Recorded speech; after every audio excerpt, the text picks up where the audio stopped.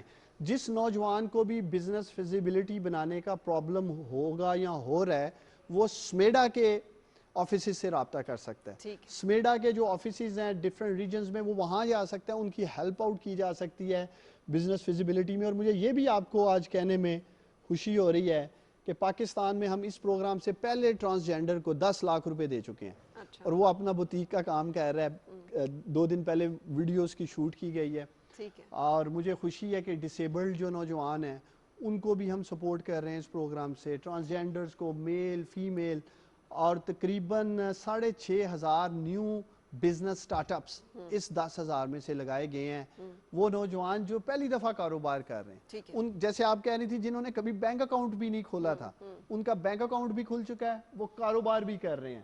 بہت آسان ہے, جب آپ کا قرض اپروو کر دیا جائے گا اسی بینک میں ان کا اکاؤنٹ کھول دیا جائے گا. تو کسی سطح پہ بھی اگر کسی نوجوان کو اس اسکیم کا حصہ بننے کی سمجھ نہیں ہے, میں پھر اس بات پہ زور دوں گا kamiabjawan.gov.pk پہ جائیں, ورنہ پاکستان کے جو بھی بڑے 21 کمرشل بینکس ہیں وہ ہمارا حصہ ہیں, ان کی برانچ میں جا سکتے ہیں, وہاں ان کی ہیلپ آؤٹ کی جا سکتی ہے. سوشل میڈیا پہ کامیاب جوان کا ٹویٹر اکاؤنٹ ہے, فیس بک اکاؤنٹ ہے, انسٹاگرام کا اکاؤنٹ ہے, ہم وہاں روزانہ کی بنیادوں پہ اپڈیٹس دیتے ہیں کہ آپ اس پروگرام کا کیسے حصہ بن سکتے ہیں.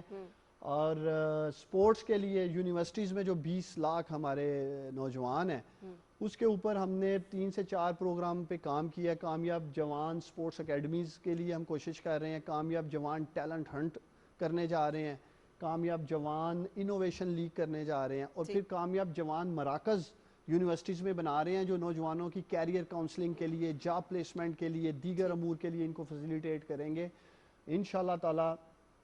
پرائم منسٹر عمران خان کی مجھے خاص ہدایات ہیں. ہم سمجھتے ہیں کہ اگر پاکستان کے نوجوان ہمیں ووٹ نہیں کرتے 2018 میں, اب کبھی حکومت میں نہیں ہوتے, تو نوجوان ڈیزرو کرتے ہیں. وقت ضرور لگ رہا ہے, مایوس نہ ہو, اور انشاءاللہ تعالی 2023 کے الیکشن میں ہم نوجوانوں کے سامنے, میں آج آپ کے پروگرام میں کہہ رہا ہوں, کامیاب جوان یا اوورآل جو ہم نوجوانوں کے لیے کر رہے ہیں, پورا پرفارمنس سکور کارڈ لے کے ان کے پاس جائیں گے. بڑی تعداد, پوری انشاءاللہ تعالی بڑی تعداد میں, اس کے 60% آبادی جو ہے وہ 30 سال سے کم عمر کے نوجوانوں میں سمجھتا ہوں کہ وسائل جس طرح کہ آپ کے سامنے بجٹ میں فائنینشیل کنسٹرینز کا ہمیں سامنے ہے, آلریڈی 30,000 ارب کا خسارہ تو چھوڑ کے گئے تھے قرض کا ہمارے اوپر, اس کے باوجود وزیر اعظم عمران خان نے 100 ارب روپے پہلے فیز میں کامیاب جوان لون پروگرام میں رکھے, پھر 10 ارب روپے سے سکل اسکالرشپ کا پروگرام شروع کیا, ابھی مزید بلینز آف روپیز سے جو میں کامیاب جوان یوتھ اولمپک کی بات کر رہا ہوں, سپورٹس اکیڈمیز کی بات کر رہا ہوں, کامیاب جوان مراکز کی بات کر رہا ہوں, انوویشن لیگ کی بات کر رہا ہوں, یہ سارے پروجیکٹس انشاءاللہ تعالیٰ ہونے جا رہے ہیں. ٹھیک, بہت شکریہ آپ کی تشریف آوری کا, آپ نے ہمیں اپڈیٹ کیا کامیاب جوان پروگرام سے متعلق. اور مجھے یقین ہے کہ جو لوگ سن رہے ہیں انہیں اتنی انفارمیشن مل گئی ہوگی کہ کیسے استفادہ جو ہے وہ حاصل کرنا ہے. ہم آپ کی کامیابی کے لیے دعا گو ہیں, اس لیے کہ پاکستان کا اگر 60% پاپولیشن جو ہے اس کا سب سے بڑا مسئلہ یہی ہے کہ ان کے لیے روزگار کے مواقع ہوں. اگر یہ معاملہ اچھی طرح سے حل ہو جاتا ہے تو یقینی طور پہ نہ صرف اس روزگار سے ان کے گھر اچھی طرح چلیں گے بلکہ ملک کی معیشت بھی چلے گی. نوجوانوں, آپ کے پروگرام میں اناؤنس کر کے جا رہا ہوں, مہینے میں ایک دفعہ آپ کے ساتھ نشست کروں گا, آپ اسے اناؤنس کریں گی, آپ ڈائریکٹ کالز لیں نوجوانوں کی, جو ان کے مسائل ہیں, جو مزید چیزیں انشاءاللہ تعالی میں انشور کروں گا وہ سب ایڈریس ہوں, اور اگر کامیاب جوان کے حوالے سے انہیں کوئی مسائل آ رہے ہیں تو وہ بھی انشاءاللہ تعالی کریں گے. بالکل, پی ٹی وی نیوز کی اسکرین حاضر ہے. بہت شکریہ آپ کی تشریف آوری کا, تھینک یو ویری مچ. اور ہم یہاں پہ ایک بریک کے لیے رکیں گے, بریک کے بعد پھر کنٹینیو کرتے ہیں.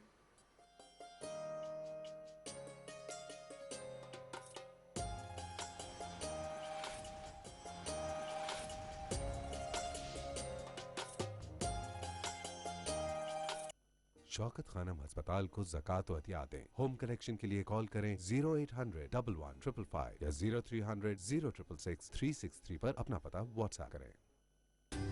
جو نسل در نسل زباں سے دل میں اترتا ہے، لطیف ہے، لطیف بناسپتی اور کوکنگ آئل، کیونکہ ماں سب جانتی ہے۔ لطیف بناسپتی اور کوکنگ آئل۔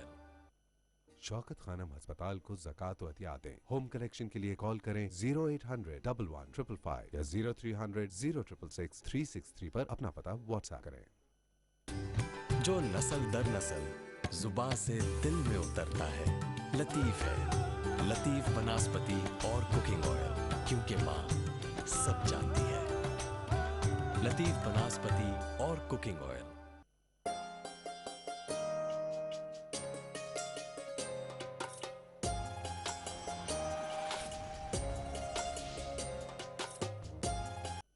شوکت خانم ہسپتال کو زکوٰۃ و عطیہ دیں۔ ہوم کلیکشن کے لیے کال کریں 0800 11 555 یا 0300 0666 363 پر اپنا پتہ واٹس ایپ کریں۔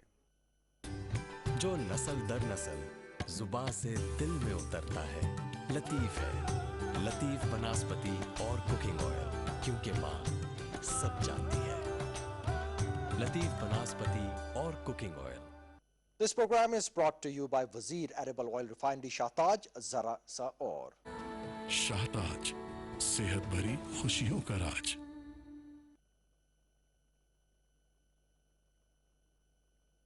محمد احمد حامد محمود قاسم عاقب فاتح شاهد حاشر رشيد مشهود بشير نذير داع شاف هاد مهد ماح منج ناه رسول نبي أمي تهامي هاشمي أبطحي عزيز حريص عليكم رؤوف رحيم طه مجتبى طاسين مرتضى حميم مصطفى ياسين أولى مزمل ولي مدثر متين مصدق طيب ناصر منصور مصباح آمر حجازي نزري قريشي مضري نبي التوبة حافظ كامل صادق أمين عبد الله كليم الله حبيب الله نجي الله صفي الله خاتم الأنبياء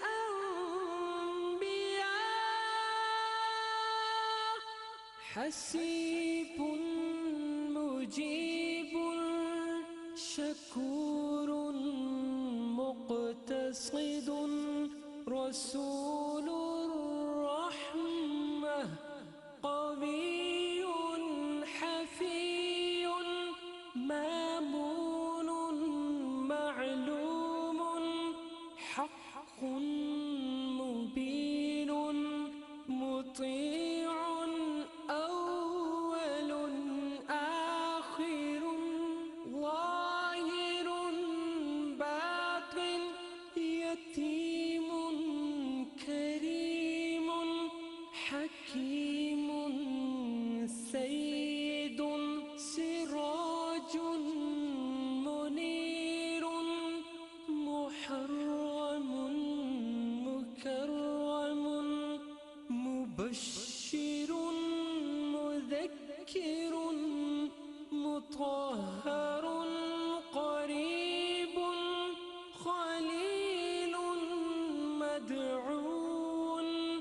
جواد خاتم عادل شهير شهيد رسول الملاحم صلى الله عليه وسلم.